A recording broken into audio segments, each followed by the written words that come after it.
I was online a couple years ago at like around 12 a.m. looking up old SpongeBob episodes, as I was a huge fan as a kid, and the new episodes they show on TV are complete crap.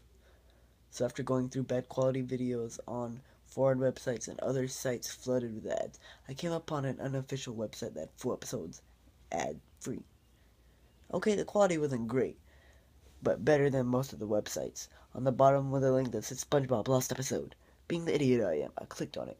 I thought it was probably a screamer or something, but I clicked on it anyway. I was bored enough to click on the video and watch it. I totally forgot about looking for old episodes.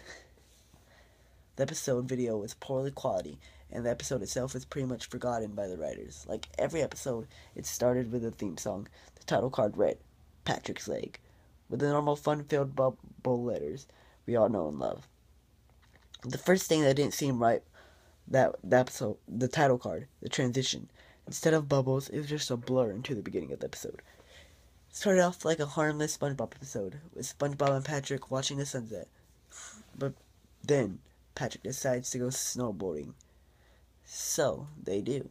So far, a pretty normal episode.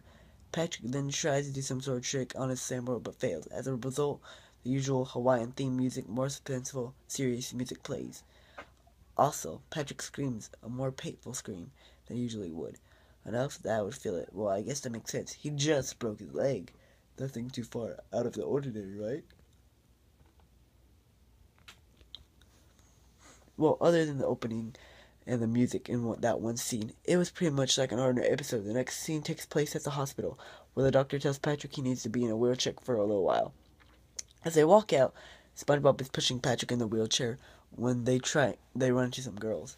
The girls start talking to Patrick because of his leg and ask if they can stand his cast as they walk away from Patrick, leaving SpongeBob by himself. So far, it's going like a normal episode. I remember what happened throughout the episode, so I'll skip some scenes.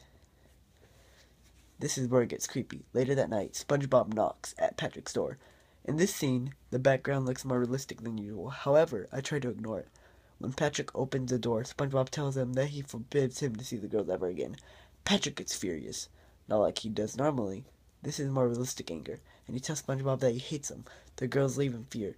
This is when I started to feel funny about this episode. SpongeBob then screams in an unusual deep voice. Something like, "Oh yeah? Well, as long as you hate me, I could do this." And then he started beating Patrick's broken leg violently with a rock. After that, the screen goes to static for a fraction of a second and cuts to a scene where SpongeBob and Patrick are apologizing for something during the daytime. Except the lining of the animation and the voices don't match. The animation in this scene is very poor, as it was a loop, and it goes on for a good 4 or 5 minutes. I was really creeped out, but I wanted to see how it ended. The screen goes black for a minute or two, and then cuts to a scene of an episode where Patrick had Jeffrey Jellyfish in a wagon and says, "Come on, Jeffrey," and the screen goes to black again. This time only about 30 seconds, and cuts to a CG animation of Patrick cutting SpongeBob's stomach open with a piece of coral, with realistic blood gushing out. While looking at the scene with bloodshot, faded eyes, his mouth doesn't move, but you can faintly hear him say, "I knew this day would come," with an echoey voice. I could also hear SpongeBob laughing for some reason. The scene goes on for another 3 minutes, but nothing is heard but static, which gets louder and louder, until it's unbearably loud. Then the normal credits come on, but with a very faint image of the last scene still showing. My god, that image is still burned in my mind forever. The United Plankton logo isn't shown like usual. After the video was over, it froze. So I had to reload the page, but it wasn't available. I couldn't even find the website anymore. Even when I looked at Patrick's leg, nothing came up. I understand if you don't believe me, but I know what I saw, even if it was 1 a.m. in the morning. What the hell was I even doing online at that time?